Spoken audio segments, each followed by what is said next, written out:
If you found yourself in a hellhole of a prison where your survival depends on eating scraps thrown down by strangers above you, how far would you go to stay alive? Goreng thought this experiment was just a good way to quit smoking and read a book. But by the time he's done, he'll have faced samurai swords, cannibalism, and a whole lot of existential dread. Welcome to the worst buffet in human history. In the biggest goddamn kitchen you've ever seen, some old dude in a white suit runs his army of chefs like Gordon Ramsay on steroids. These culinary gladiators are whipping up enough food to feed the population of a small country. It's all very Michelin-starred vibes, except for one thing. This isn't food you want to eat unless you've got a death wish. Meanwhile, our guy, Goreng, wakes up in a dingy concrete cell that screams, budget dystopia. He spots an old man who's staring at him like he just farted in church. This charming hellhole is called The Hole, and their current coordinates are level 48. Not great, but not bottom of the barrel either. Goreng, still trying to figure out if he's in a bad dream or just the worst Airbnb ever, asks the old guy, Trimagasi, what the hell they're supposed to eat. Trimagasi explains in the most welcome to hell rookie tone that their gourmet meal will consist of leftovers from the folks on the floors above them. Goreng notices a giant rectangular hole in the middle of the floor and ceiling, through which he can see endless levels of misery both above and below. Right now, they're relatively high up in the food chain, pun intended, but Trimagasi assures him it's only a matter of time before luck and food runs out. Oh, and guess what? You don't talk to the neighbors here. This isn't a friendly apartment complex. It's a survival free-for-all, where every man for himself is the only rule.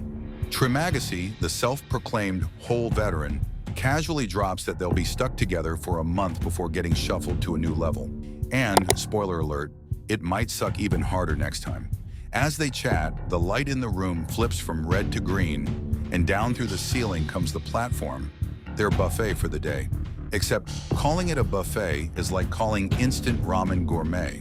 The thing's been picked over by 94 other ravenous assholes before reaching them, and the once majestic feast now looks like a raccoon's dumpster dive. Trimagasi wastes no time, scarfing down scraps with the finesse of a drunk at a late-night taco truck. Goreng, still clinging to his dignity, pockets an apple to save for later. Bad move. After 2 minutes, an alarm blares, and the platform descends to the next level like an express elevator to hell. Trimagasi polishes off the last of the wine and yeets the empty bottle down the hole because, apparently, being petty is still allowed here. Suddenly, the temperature skyrockets, turning the cell into a sauna from Satan's spa.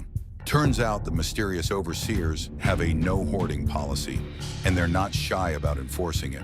Trimagasi warns Goreng to ditch the apple or get ready to be boiled alive. Goreng reluctantly tosses it back onto the platform, and just like that, their cell returns to normal.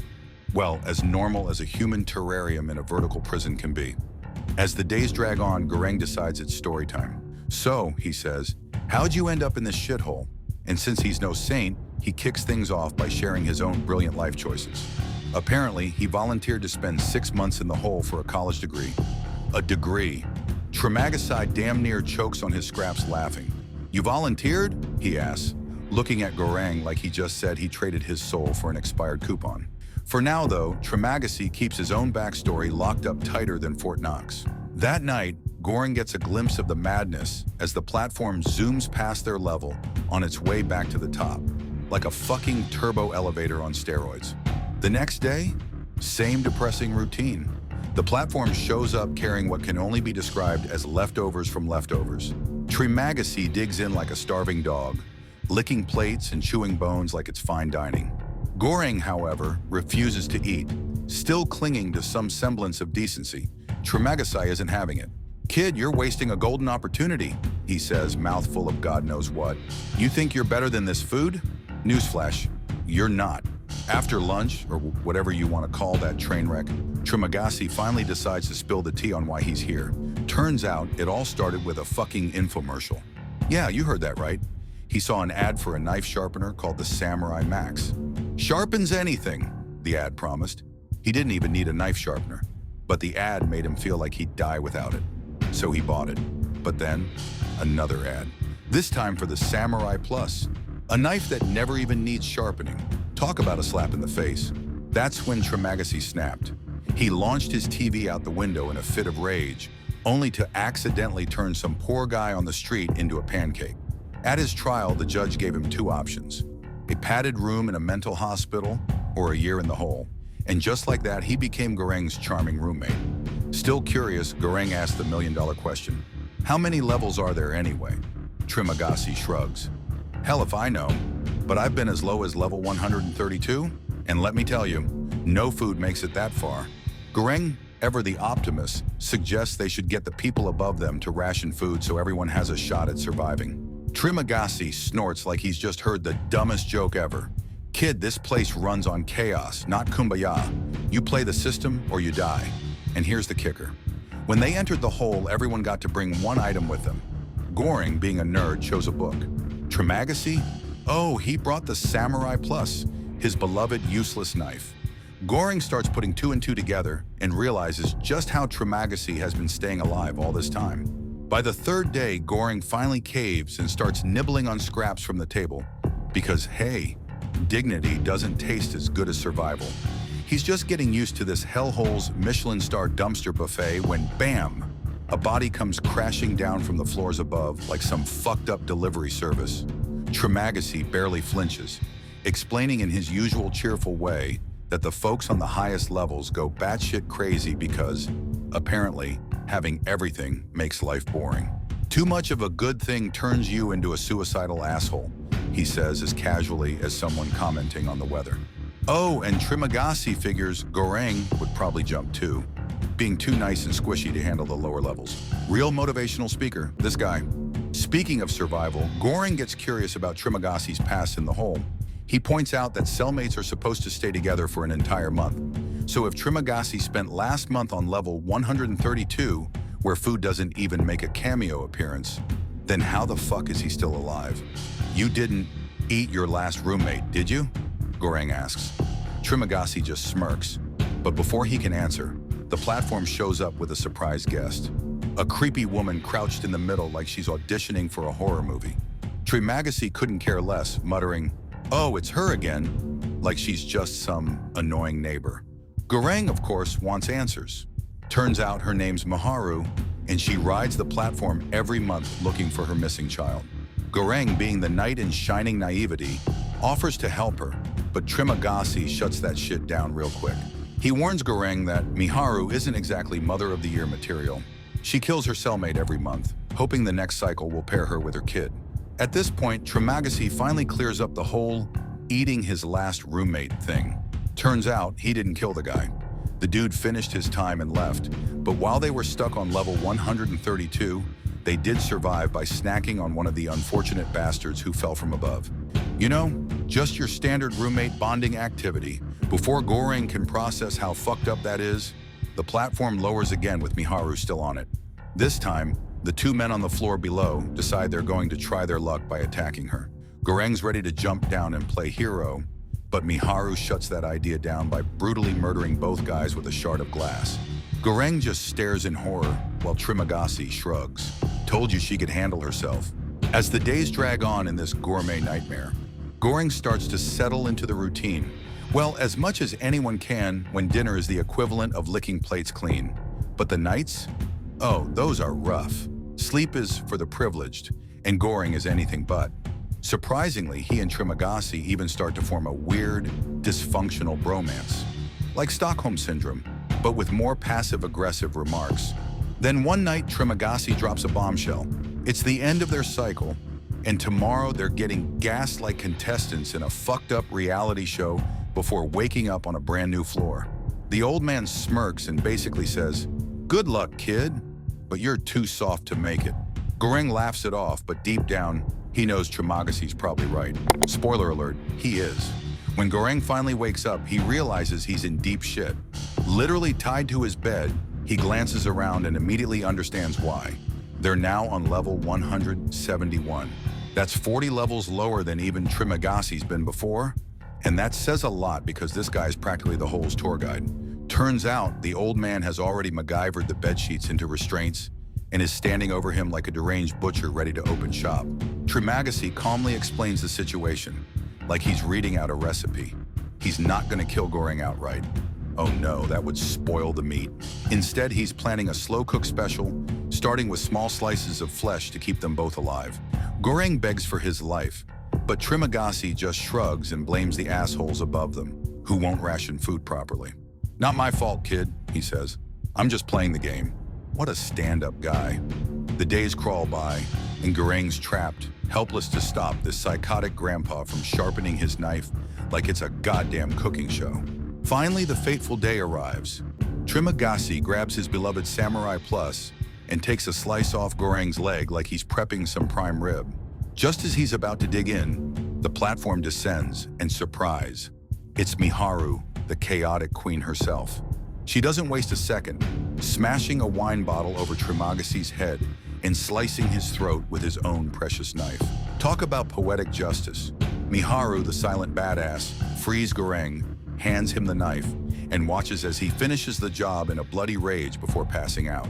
When he wakes up, he realizes two things. All right, you know why we've paused. Like and subscribe in 2 seconds so we can get back to it. Come on, you don't want me thanking you before you've done it, right? Click, click, done, thanks. Now, back to the video. 1. Miharu bandaged him up like some cannibalistic Florence Nightingale. And 2, she's snacking on Trimagasi like he's the daily special. She even offers Goreng a bite of the old man, chewed up like some horrifying mama bird feeding her chick. Desperate and starving, he reluctantly accepts. Yep, dignity is officially dead. Once Goreng is patched up, Miharu takes the knife and rides the platform back down into the abyss, leaving him alone with what's left of Trimagasi. Weeks go by, and with nothing else to eat, Goreng has no choice but to chow down on the maggot-infested remains of his old roommate. The worst part? The more of him Goreng eats, the more he starts hallucinating Trimagasi, who taunts him from beyond the grave. "Guess we're together forever now," the old man sneers. Great, as if eating him wasn't traumatic enough. Now Goreng's got a dead guy as his imaginary best friend. One day, Goreng wakes up and realizes he's hit the jackpot, or, well, as much of a jackpot as the hole has to offer. He's now on level 33, practically a penthouse compared to the hellhole he just escaped. This time, he's got 2 roommates, a woman named Imagwari and her little fluff ball of a dog, Rameses II. Goreng can't help but think, oh great, it's Noah's Ark, but make it dysfunctional as fuck. Things get even weirder when Imagwari greets him by name and casually mentions the book he brought along. Goreng's like, how the hell do you know that? That's when she drops the bomb. She's the interviewer who signed him up for this nightmare in the first place. Oh, the irony. Naturally, Goreng's first question is whether she can pull some strings and get him the hell out of here, but she bursts his bubble real quick. Apparently, there's no escape clause. Figures. Imagwari drops some hard truths, explaining that there are roughly 200 levels and not nearly enough food to go around. The whole setup, which the designers arrogantly call the Vertical Self-Management Center, is supposed to inspire cooperation. Goreng snorts. Yeah, because nothing screams teamwork like starving to death. He's not wrong. When the platform arrives, Goreng notices that Imagwari is splitting her food with her dog. He points out that maybe feeding her furry sidekick could mean someone below them goes hungry. Someone like Miharu's kid, perhaps. But Imagwari shuts him down, saying there are no kids under 16 allowed in the facility. Goreng doesn't buy it, but hey, she seems pretty convinced. As the platform drops to the next level, Imagwari tries her best kumbaya routine, begging the prisoners below to eat sparingly and save food for others. Unsurprisingly, they flip her off. Turns out they just came up from level 88 and have 0 fucks left to give. Frustrated, Goreng argues that maybe the facility's real purpose isn't solidarity, but testing how far people will go when pushed to the brink. And, oh yeah, she had the luxury of picking her cellmate, while most people like him got stuck with literal psychos. Not exactly a fair system, is it? Days pass, and Imagwari keeps trying her "let's all hold hands and sing" approach. But the people below aren't buying what she's selling. Every day they tell her to shove it, and every day her optimism takes another hit. Finally, Goreng's patience snaps. He storms up to the hole, leans over, and declares, "If you idiots don't listen, I'm gonna take a giant shit on the food every damn day until there's nothing left to eat." And guess what? That gets their attention. Suddenly, everyone below is all ears. Imagwari isn't thrilled with his methods, but even she has to admit they work. Sure, the folks above them still aren't playing ball, but hey, small victories, right? At least Goring proved one thing. Sometimes a well-placed threat of biological warfare is all it takes to inspire a little cooperation. One day the platform comes down with Miharu sprawled in the center, looking like she just went 12 rounds with a wrecking ball.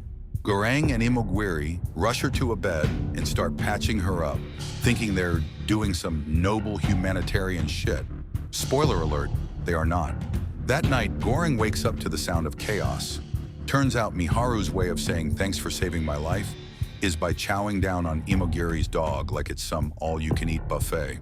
The cell erupts into chaos as Imogiri loses her ever-loving mind. Goring manages to break up the fight, though honestly, he's just as freaked out as she is. The next morning, when the platform arrives, they shove Miharu right back onto it and send her on her way. Of course, Miharu doesn't just write it down peacefully. Nah, she immediately kills some poor bastard who makes the mistake of laying a hand on her. Classic Miharu. Heartbroken, Imogiri starts spilling her guts. Turns out she had no clue what she was signing people up for when she worked here. She only volunteered to come in after being diagnosed with terminal cancer, hoping she could make a difference. But now, she's all out of hope and completely done with humanity. Can't really blame her. Her dog's been eaten, and the system's a complete dumpster fire. The next day, Imogiri refuses to eat, saying it's her dog's turn now, as if Rameses is somehow chilling on some celestial level. Goring tries to reason with her, pointing out it's their last day on this level, and she might not get another meal for a long-ass time. But Imogiri is stubborn as hell. She won't budge. Morning comes and Goring wakes up on level 202, rock bottom of this hellhole. To his horror, Imogiri has taken the express exit from life, leaving him alone with her lifeless body. Even worse, from this level, he still can't see the bottom. Just infinite fucking nothingness. Goring's visions of her return, and her spirit cryptically insists she sacrificed herself so he could survive. Yeah, thanks for the pep talk, Ghost Lady. Super helpful. Desperate, Goring holds out as long as he can, gnawing on pages from his book to stave off the hunger. But hunger's a cruel bitch, and soon enough, he succumbs to the inevitable. Let's just say Imogiri's body doesn't exactly go to waste. Weeks crawl by, and Goring barely scrapes by until finally the cycle resets. When he wakes up, he's hit the jackpot again. Level 6. His new roommate is a guy named Baharat, who brought a rope as his one precious item. Baharat's got big plans. He wants to climb his way to freedom. Of course, the only thing standing between him and the top is the very optimistic idea that people above him will actually help. Good luck with that, buddy. Desperate, Baharat starts yelling to the guy on the floor above, begging for a hand. After some back and forth with his cellmate, the guy agrees to help. Baharat tosses up the rope, and things seem to be going surprisingly well. That is until the psycho above decides to drop a literal deuce on Baharat's face. Yep, straight up takes a shit like he's marking his territory or something. Baharat falls, nearly plummeting into the abyss. But Goring pulls a last-minute save, grabbing him by the shirt and hauling him back to safety. Covered in humiliation and, other things, Baharat sits there, looking like he's rethinking every life choice that led to this moment. And honestly, same. Baharat is losing his goddamn mind. The guy was this close, this fucking close to freedom, only to get shit on, literally. Now he's pacing the cell like a mental patient, muttering about hope and betrayal. Meanwhile, Goring's over here like, sucks to be you, man, before tossing him an apple as some half-ass consolation prize. Not exactly a 5-star meal, but hey, it's the thought that counts, right? As Baharat quietly spirals, Goring starts cooking up a plan. Well, more like the kind of reckless, half-baked idea you get when you've been starved and traumatized for weeks on end. Late that night, he pitches it. They're not going up. They're going down. Why? Because fuck logic, that's why. The plan: build some DIY weapons out of whatever random crap they can find. Broken furniture, bedposts, maybe even sharpen a spoon if they're feeling ambitious. Then when the platform shows up tomorrow, they'll hop on, ride it all the way to the bottom, and hand out rations as they go. Yep, these two geniuses think they can turn a murder pit into a charity drive. Goring's big hope? If they feed everyone, even the bottom feeders, they'll break the game and maybe, finally escape this dystopian hellhole. Baharat, still wiping metaphorical shit off his dreams, is like, "You've got to be kidding me. You don't even know how far down this thing goes." But Goreng has an answer for that. He pulls out his super scientific method. When he was stuck on level 202, he timed how long it took for the platform to return. Based on his expert analysis, which is basically just counting seconds, he figures there are about 250 floors, give or take. Baharat stares at him, probably wondering if starvation has completely fried this guy's brain. "Okay, genius," he says. "And what happens if we get to the bottom and it's just more levels or more psychos?" Goreng shrugs like it's no big deal. "If it all goes to shit, we'll just ride the platform back up to freedom. Easy." It's the kind of insane plan that only a desperate man could dream up, but somehow it starts to make sense. Baharat, against his better judgment, decides he's in. Because really, what's the alternative? Stay here and wait for another dude to drop a turd on him? Hell no. If he's going out swinging. The next day, Goreng and Baharat wake up ready to make some noise. Armed with makeshift weapons forged from their bed frames and a level of desperation that could fuel a Michael Bay movie. They climb onto the platform, each clutching a jagged club, and as the platform begins its descent, it's time to put their plan into action. First stop, two guys Baharat apparently knows, and not the friendly, let's catch up over drinks kind of acquaintances. Goreng immediately declares, "No food for you assholes. You're already getting fed tomorrow, so deal with it." Naturally, the two men aren't thrilled about this Hunger Games twist and start reaching for the food. That's when Baharat's inner bouncer kicks in. He smashes one of them over the head like he's swatting a particularly aggressive fly. "Guess I'm trusting your batshit plan now," he mutters to Goreng, who's grinning like the devil with a clipboard. As they descend deeper into this vertical nightmare, things start to heat up. Baharat becomes the official enforcer, swinging his club like he's auditioning for a medieval fight scene, while Goreng handles the leadership role, aka barking orders and looking intense. It's all fun and games until they roll up to a level with an old man in a wheelchair. Baharat immediately softens, calling this guy wise and clearly respecting him like a long-lost mentor.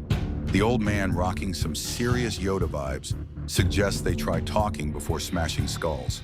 Goreng gives him a skeptical look but decides to humor him, for now. The old man also has a new idea, symbolism.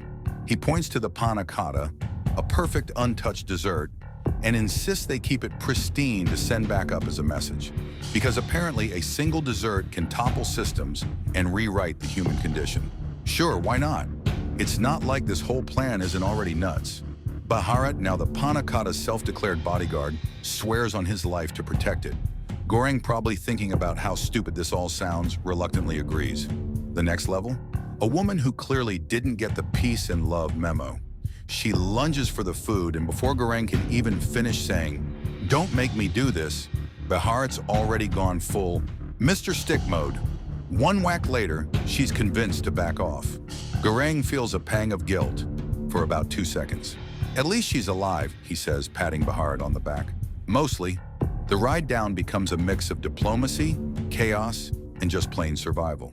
Some prisoners are surprisingly cooperative, probably too hungry to care. Others, not so much. It's like running a gauntlet of bad decisions and rage-fueled fistfights. But somehow, Goreng and Baharat keep the mission alive, smashing skulls where necessary and handing out scraps to the floors below level 50. And through it all, the panna cotta remains untouched, shining like some holy grail of desserts. Eventually, Goreng and Baharat hit a floor with only one dead prisoner, and Goreng has an epiphany. This is probably Miharu's starting point. As the realization sinks in, they notice something worse. The platform doesn't stop on floors where everyone's already dead. Translation? The bottom is even farther down than they thought. And just like that, their optimism takes a nosedive. But hey, they're way too deep in this shit show to back out now. And the only way up is to keep going down. The platform keeps descending, and soon enough, they spot Miharu fighting for her life against a massive dude on one of the lower levels. This guy looks like he eats desperation for breakfast and shits out nightmares. Goreng, being the stubborn hero he is, dives headfirst into the brawl. Baharat follows suit, delivering a dropkick so badass it'd make Bruce Lee proud. But then, plot twist, the big dude's cellmate pulls out a fucking samurai sword. Baharat ends up on the wrong side of that blade. taking a nasty slash to his stomach. Meanwhile, the big guy flips the script on Goring and starts pounding him like he owes him rent money. It's looking bleak, like game over levels of bleak, but Baharat somehow finds his second win. He snatches up the samurai sword and decapitates the big dude in one swift, brutal move. Goring's ass? Saved. But Miharu, she's already gone. Goring is reeling, barely able to process what just happened. But Baharat drags him back onto the platform as it continues its descent. They've come too far to give up now, no matter how much the universe seems determined to screw them over. Finally, they reach floor 333. The platform halts, and under the bed, they find something so out of place it's almost laughable. A child. Yep, Miharu's child. Turns out she wasn't crazy after all. As Goring crawls toward the girl, the platform begins to descend again, this time into an endless void of pitch-black nothingness. Baharat, clutching the untouched panna cotta like it's his ticket to salvation, hesitates. Goring convinces him to share the food with the girl, reasoning that maybe this one good deed can salvage something from the hell they've endured. Baharat initially resists, because screw hope, right? But he finally relents. When Goring wakes up the next morning, Baharat is gone. Not by choice, though. His wounds have claimed him. Goring, now left alone with the girl, decides to get on the platform with her as it descends into the abyss. And then it stops. A bright light shines down from above, and Goring gets a vision of the old man from earlier. The cryptic sage declares that the journey is over, and the girl is the message. With that, Goring steps off the platform and disappears into the darkness, leaving the girl to ascend alone. As she rises toward the top of the tower, Goring watches, knowing full well he may never learn if their sacrifice changed anything. But hey, if there's one lesson to take away from this nightmare, it's this. Don't ever, ever sign up for a government experiment. Because chances are, it's not science. It's just a first-class ticket straight to the ninth circle of hell. Thanks for watching. Until next time, have a damn good day.